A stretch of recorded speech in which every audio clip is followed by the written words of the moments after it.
I think we have some good news. John Husted will have some good news later on. I'm going to give you a little good news. Actually, I'm going to let our Director of Aging, Ursel McElroy, member of our cabinet, give you that good news. But as a kind of a lead in before we get Ursel on here, throughout the pandemic, older Ohioans have certainly been particularly hard hit.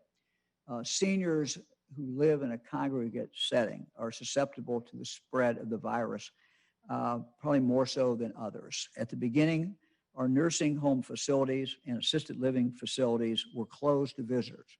And we did that early on to protect the residents and to protect them and the people who work there the best that we could. We know, however, that this was hard, and it was hard for the residents of nursing homes, residents of assisted living, and it's hard for their families. And so on June 8th, outdoor visits have been permitted at assisted living facilities so long as all safety standards are met.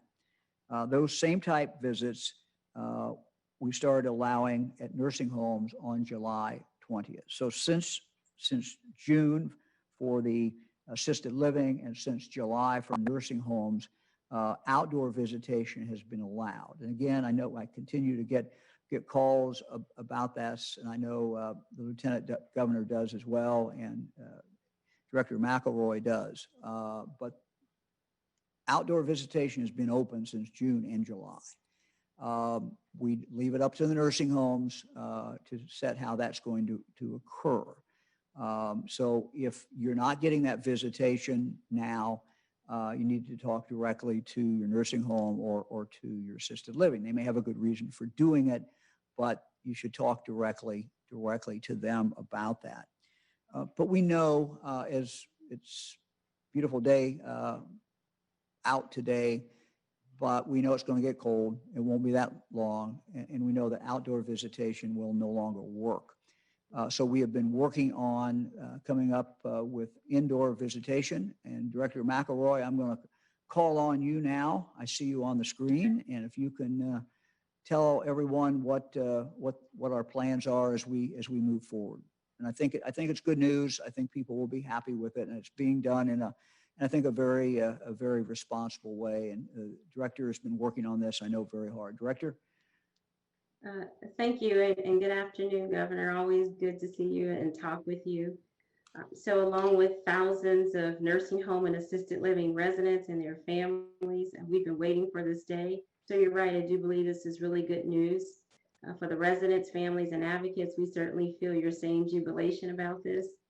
For the staff of the facilities, we join your feelings of happiness for your residents, and we also join your feelings of concern about the health risks for these same residents, risks that we know haven't changed and risks that won't change until this coronavirus emergency is past us. I also want to take a moment to acknowledge the strain that has been felt by residents and by their families, and to also acknowledge the strain that has been felt by the staff who care deeply and wish for reconnection of the residents and families, because they know how very important regular connections are to physical health and mental well-being. And for the families who have lost their loved ones when there were restrictions in visitation, we sadly and humbly acknowledge your grief. And we wish, like all of you, that things were different. As the governor has mentioned, we have talked with countless families. We've heard, we've felt, and in fact, we still feel the heartbreak. And I can only offer that our hearts are all with you. So with the expansions of visitation now into indoor, I want to talk a bit about how we got here and what that's going to look like.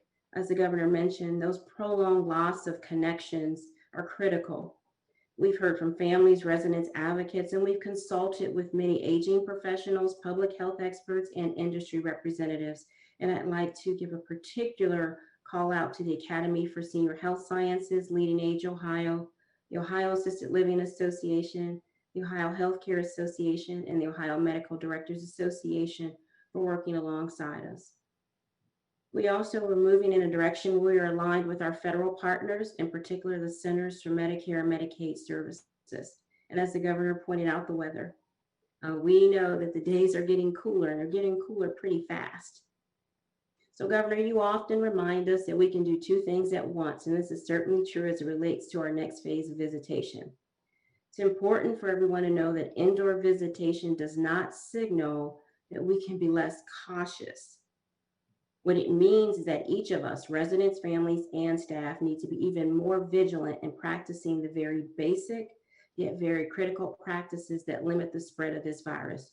Wash your hands, wear a mask, keep your distance, limit your visiting time, and most of all, stay home if you think that you've been exposed or are feeling ill. On top of COVID-19, we're also going into flu season, so we want every resident to be as strong and as healthy as possible. And remember, when you enter one of these facilities, you are entering someone's home. And to that point, for families who are visiting, always remember that you are walking into the home of not only your loved one, but into the home of their friends and others.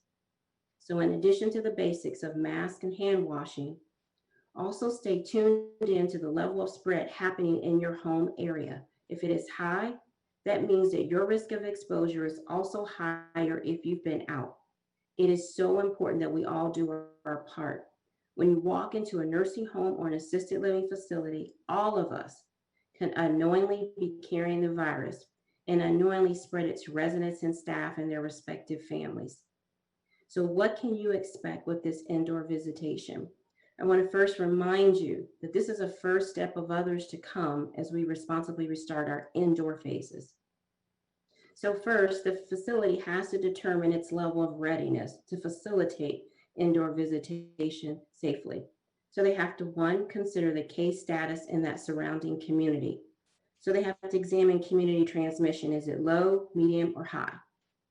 Two, they have to consider the case status within their facility. Are there COVID cases in the building? Three, staffing levels. Do they have adequate levels to care for residents and safely facilitate the visits? Four, do they have access to adequate testing for residents and staff? In other words, are they compliant with the testing guidelines that apply to their respective settings? Five, personal protective equipment supplies. Do they have the masks, shields, gowns, gloves necessary? And do they have local hospital capacity? In other words, should their facility have an outbreak, does their community have the resources to manage it, or do they have alternative arrangements in place? There's some things that are expected at a minimum for all of the facilities. One, they have to limit entry to personnel who are necessary for the operations of the facilities. So that's going to look like your healthcare providers, your governmental representatives, and regulators. But it also includes hospice personnel who provide core services, clergy, and hairstylists. They have to screen all staff and visitors upon entering the facility. They have to maintain a daily log of individuals that enter the building. The visits must be scheduled in advance. They must occur in designated visitation areas. They will be allotted 30 minutes maximum. And this makes it possible to have a meaningful interaction, but it also allows more families time to visit. And it gives the facilities time in between each visit to sanitize spaces. 2 visitors are permitted per resident per visit. And while there is no set age for the visitor, you must be able to social distance and wear a face covering. It's important to note that all visitors will be required to wear a mask supplied by the facility. In addition to regular visits, visitation will also be permitted in compassionate care situations. So this is not reserved for end-of-life situations only, but on occasions where compassionate interaction is vital to the quality and preservation of life. So a few examples would be maybe a resident who is grieving after a loved one passed away. Or perhaps there's an individual who needs cueing and encouragement with eating or drinking, or they may be experiencing weight loss or dehydration. Or perhaps you have a resident who used to talk and interact with others, but is experiencing emotional distress, seldom speaking or crying more frequently. We also are going to permit communal activities with safety protocols and distancing. So being able to eat together, being able to participate in activities together, but in a safe manner. The facilities will have to develop a written and transparent plan with these new requirements so that families and residents are fully informed and have an appreciation of what to expect upon arrival. And it is our expectation that facilities will not restrict visitation without a reasonable clinical or safety cause. The other piece that's really exciting is that the facilities will also regularly report visitation information to the state via an online dashboard that will be accessible at www.coronavirus.gov, and it will be launched when indoor visitation begins. And this dashboard will be very important in helping family members understand and make decisions around visitation. So with a few easy clicks, you'll see the status of outdoor and indoor visitation, maximum hours for a visit, maximum number of visitors, and contact information for the facility. So at this point, I want to close, Governor, but I want to close by restating what we've already said. And that this moment in time, albeit a long moment in time of this COVID emergency, belongs to all of us, to every Ohioan, and we own our behavior, and our actions and inactions are going to be so critical. So simply by remaining focused and following the essential steps to stay safe and to keep those we love and those around us safe, we can do this. And I am really excited. Thank you, sir, for the opportunity to talk about this. Director, I'm sure that's very good news to many families out there. So to summarize, they'll be able to go up and look at a dashboard and see if they have a loved one in a particular nursing home, they can look that nursing home up and find it. And again, how do they find that?